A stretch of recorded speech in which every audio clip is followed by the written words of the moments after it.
लख लगन तरे भी लाहींदुसि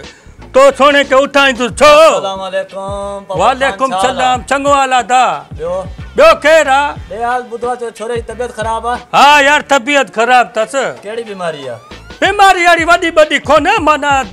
पिते में पथरी अथसि अच्छा हाँ डॉक्टर चयो आहे माना जेको आहे का मसइलो कोन्हे कोरस ॾिनो अथसि चे पाणे पेशाब में निकिरी वेंदी सन्हड़ी पथरी आहे न ज़ुर करे निकिरी वेंदी चलो बस मां पाड़े में वेठो आहियां मां जो यार हुयो वञी करे जांच करां तबियत वग़ैरह ठीकु आहे बोतल वठी आयो महिरबानी इहो पाड़े वारनि जा हक़ न सही इहे तव्हांजा कुर्बिन पुछण अचो था बसि दुआ कयूं वञो अलाह ख़ैर कंदो तव्हांजूं दुआयूं हुजनि बसि मूंखे इजाज़त ॾियो अलाह अलाह ख़ुशि रखंदो ठीकु आहे ठीकु आहे मिलंदा आहियूं इंशाअल्लाह हाँ ठीक है तू भाजी भाजी दई आ बाकी बोतल हिकड़ी वठी आ ने तू पिया या मां पिया मानू ॾिस न हिकु ईअं न त वॾी बोतल वठी वञूं हे नंढड़ी बोतल वठी आ तू पींदे या मां बोतल ॾियण आयो या विञाइण आयो अब्बा छा थूल तींदो पे खैर ला खैर कदो मां तो न बत दो माए थूल तींदो पे लख जी लानत थी बचा पथरी में कोई मरदो वा तो जे ॾाॾे के पिते में 15 पथरियूं हुयूं किलो जूं उनके कुछ न थो तू की मरदे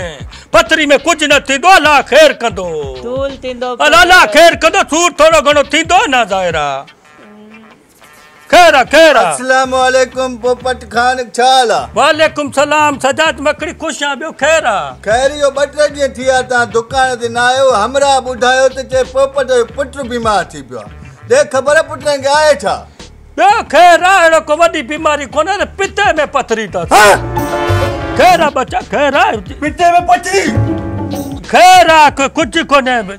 अब न बच्चा तू छो न बच्चा खैर बच्चा यार बाहर जो हां छो डारी दो पिया हे ए अचू सजू अंदर गिरियो तो न बच्चा तो अरे ना खैर बच्चा पहिरा तो जो क्यों आई नहीं है मां तो जो पीवन है कूड़न दोती खैर छो पोपट खान खैर बच्चा पहिरा खैर इनके कट खबर यो को डॉक्टर आछा अरे हे मां थी कोने रे हडा निकरिया त खैर बाहर जो हां छो तो दादा पुछण आयो मारण आयो इनके जेकी गाल है पोपट हुआ तो के दस्या तो मुझे माथा तक पिते में पथरी हुई अच्छा कहीं ऐसे कराची अस्पताल हां जे अस्पताल पुगो ना हां मरियो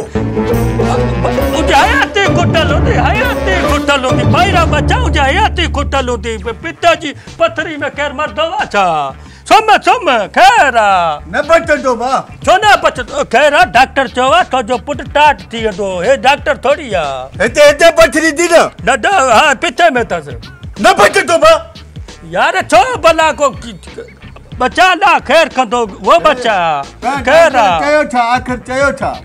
खैर डॉक्टर चवा जको मां कोरस ॾिनो कोरस जको माना पेशाब जी जारी कदोन में निकरी वेंदी ये कुड़ू दिल जाओ नहीं तो मरी भी तो छोड़ो तू तो न बचंदो डॉक्टर कूड़न था न बचंदो छोड़ मरियो तू मां था गलाया बाल के दिल जा दी पिया तू ना तो बाल जो बहुत बड़ा था भला मते बाल छो भला तू हां पोपट खान जेकी गाल है मैं हुआ बुधाए तो इन मर्द में को भी न बचवा अरे यार बच्ची में तो खैर आ बच्चा पाई रहू तू छो बाल जो हां डरना ओथी तो ना वरी कुछ फ्रूट खनिया वना बोतल ना दो हां डरना है बाहर जो वरी फ्रूट बोतल मां खणी चाया पर छोड़ो तो आरो न बचतो बचदो छो ना अब्बा बच्चा फ्रूट बोतल ही जाए तो मां कफन वठी जाए तो बंदोबस्त कर छोड़े कफन तो को तू था पांचो मुझे मतलब मरदो छो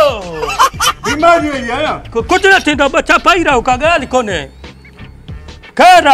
अबे न बचतो अरे आ तो